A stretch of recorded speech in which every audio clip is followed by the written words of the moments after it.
Hey guys, it's Landon from RH. In this video I'm going to show you how to create a logo for a newsletter. We're going to do that in Inkscape. I think I've got 2 or 3 new newsletters I'm going to start, and so I need to do 2 or 3 of these videos, so you'll get to see me create some logos in Inkscape. I've got our template open here at RH. It's just a 8.5 by 11 sheet. I think I'm going to leave this because I'll probably put some different versions of the logo in the same document, and I can just export them by selecting the logo. So I'm going to just zoom in here, and I want these logos to be gray, so I'm going to go ahead and start here. I'm going to just click the rectangle tool, and I'm going to create a footprint here. I'm going to turn off that stroke.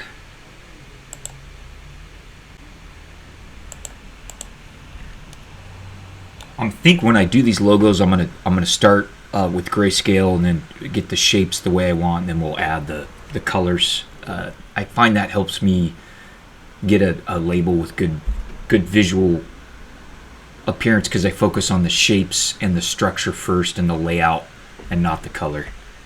So I'm going to make this a much lighter gray.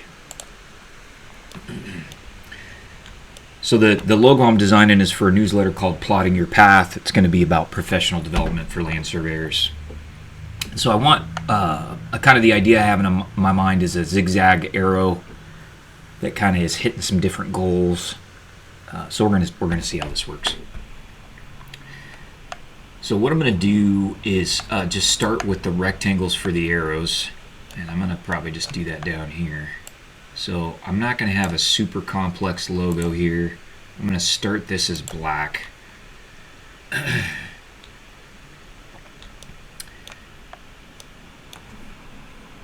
So that's the first leg. So I just duplicated that, and I'm going to rotate it, and we're going to make this a little shorter.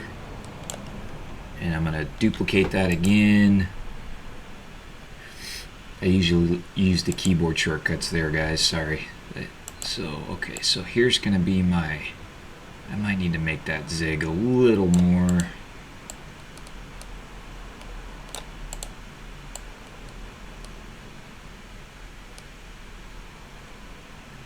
Okay, so that's kind of the body of the arrow there. We're going to leave it that way for now, I think. So let's go ahead. Now I'm not going to union those because I may end up adding a gradient here. We're going to mess with that in a minute. So let's draw our actual arrowhead. So we're going to do that like this with the path tool. So there's my arrowhead. Now I might adjust this a little bit. I actually like that a little better. I just did that with I just double clicked and did that with the node editor tool. Okay, so I like my arrow. Now what I want to do is I want to give this I want to convey a sense of motion here. So what I want to do is I want to use some gradient fills to do that. So I've selected this first leg of my arrow. I'm going to come over here to gradient. And we gotta set this other gradient here. So we're going to make oh, it's doing it to the stroke. That's not what I want. We don't want any stroke on these. So let's make sure we don't have a stroke. Okay, so we want to go to the fill. Sorry, guys. And right now, I'm going to come down here and make this 255. So it's solid black to solid black. I want to start it at a light gray, though. So I'm going to go 50, 50, 50.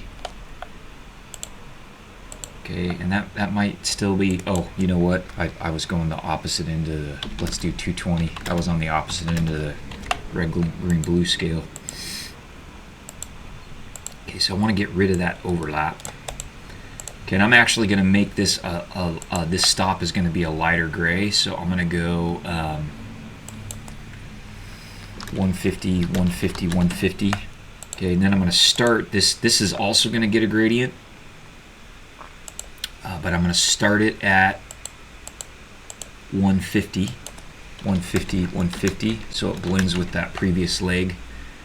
And then on this one, we're gonna go 75, 75, 75. So I'm just getting to darker and darker shades of black there. Oop, that one went, that one did not do what I wanted here. Let me think. Oh, the alpha's set to 0.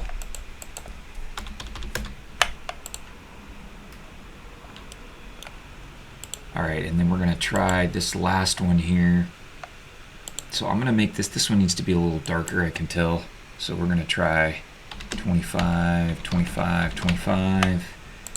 So this one will give a gradient. It's gonna start at 25, 25, 25, and then this one's gonna just be the black, the full black. It looks like I might have got those swapped. Oh, you know what? It's given, I'm having an issue there because of the way these arrows join. Let me see if I can fix that by doing it this way. Yeah. Let's see what I got here. I got 25, 25, 25. I got, okay, so I feel like this one on the one end is not getting black enough. So I'm going to double click that. I'm going to just pull this handle back a little bit. Oh, you know what? It's because they swapped. Yeah, they're swapped. So let me flip that. There you go. That looks better. Okay, so now we kind of have this sense of motion here, which helps. Now you can kind of see those seams a little bit, so I'm going to try and union this. See, I can't union it because that's going to mess with my gradients. We'll have to see. Hopefully those lines won't show up in our rendered image. We'll have to see. Okay, now I want to give the sense that we're reaching some goals. So I'm going to do that just with some circles, I think. So I'm going to make these a light gray. I'm actually going to give these a stroke too, I think. So I'm going to send those to the bottom. So I want this idea that we're reaching goals as we go here.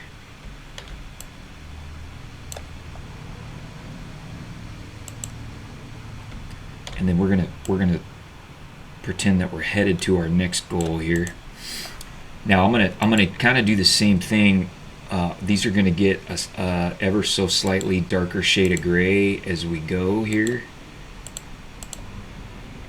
And then we'll make this one, we'll make that one black with a white stroke. So that's gonna be a little tougher because of the way the colors are set. So this is going to be something that doesn't translate as well, but it'll look better when we get the color on it. Okay, so now I'm going to go ahead and group these together because what I want to do is I want to rotate them 45 degrees.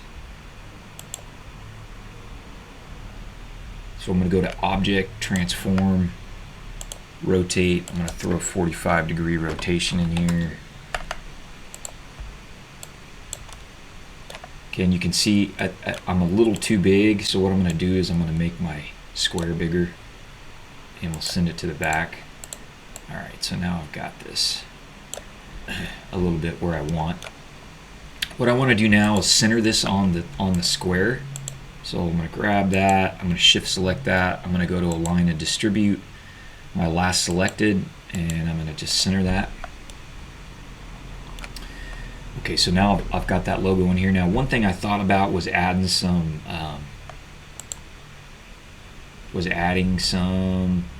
grid lines to this.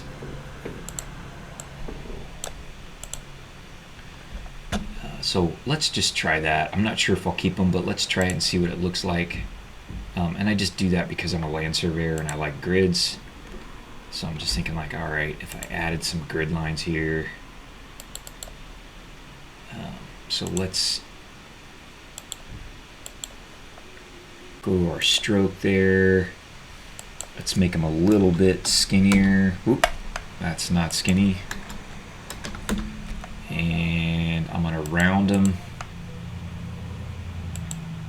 And we're gonna make those pretty light. Send them down to the bottom. Oop. So let's see how that looks if I just do a 2x2 grid. It might make it too busy.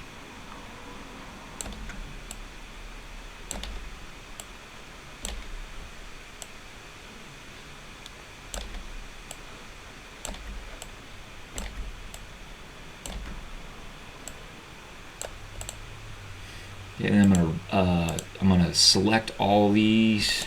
No, I can't do it that way. So let me duplicate that, and we'll flip it 90. All right. I think I need to shorten that up.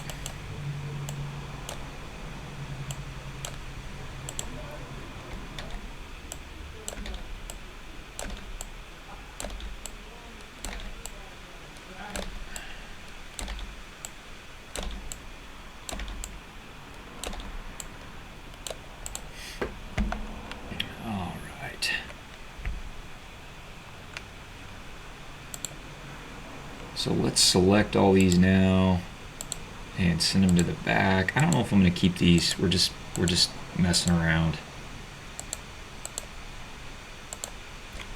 So we're going to send those to the bottom. I did not do a good job of layering in this, which I should have. Send that to the bottom. We'll send that back to the bottom. Yeah, I'm not sure if that's too busy or not. I think I might keep it for now. I'm going to make this a little bit bigger. Let's see here. That's so that I can get these to be 2 units. Alright, so I'm about done here. I think what I'm going to do next is I'm going to come in and we'll try and apply a little bit of color to this, and then we'll add some text.